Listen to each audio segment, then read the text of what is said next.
फैसलाबाद से मोहम्मद अशफाक मुगल। दूध और गोश्त की पैदावार बढ़ाने के लिए ग़िज़ाइयत से भरपूर चाराजात की फरहमी अहम।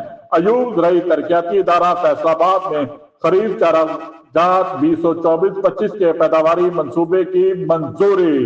मुल्क की माशियत का दारोमदार ज़राअत और लाइवस्टॉक की तरक्की पर है। दूध और गोश्त की पैदावार बढ़ाने के लिए ग़िज़ाइयत से भरपूर चाराजात की बरवक़्त फराहमी बुनियादी हैसियत रखती है।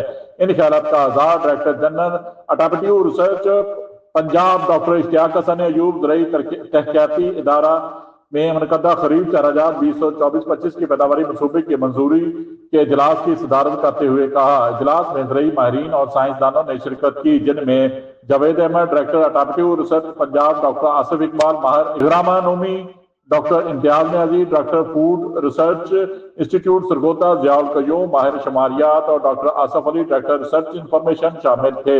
डॉक्टर इश्तियाक हसन ने कहा कि खरीफ सीजन के दौरान चाराजात की कमी की बुनियादी वजूहात में काश्तकारों का जदीद किस्म के बीजों और पैदावार बढ़ाने की जदीद टेक्नोलॉजी से नावाकिफियत शामिल है। फील्ड अफसरान को हिदायत की है कि खरीफ चाराजात जैसे मकई, ज्वार, सदाबहार चारा, बाजरा, ग्वारा, रवा, मार्ट, grass root grass, Napier grass और जंतर की आला पैदावार इकसाम काश्तकारों तक पहुंचाने के लिए जामे हिकमत अमली अपनाएं।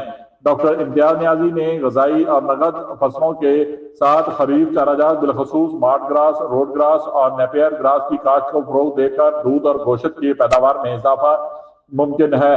उन्होंने मजीद कहा, चारे की फी एकड़ पैदावार बढ़ाने के लिए जमीन की मुनासिब तैयारी, म्यारी बीजों के इस्तेमाल, मतवाज़न खाद, माहिरीन की सिफारिशात पर अमल नागुज़ीर है। इजलास में सिफारिश की गई है हुकूमत पंजाब लाइवस्टॉक से वाबस्ता काश्तकारों को कटाई की मशीनरी पर सब्सिडी फराहम करे, ताकि पाकिस्तान भी तरक्की याफ्ता ममालिक की तरह दूध और गोश्त की पैदावार में खुद कफील हो सके। देखते रहिए GS न्यूज। इस वीडियो को लाइक करें, हमारे चैनल को सब्सक्राइब कर बेल आइकन जरूर प्रेस करें।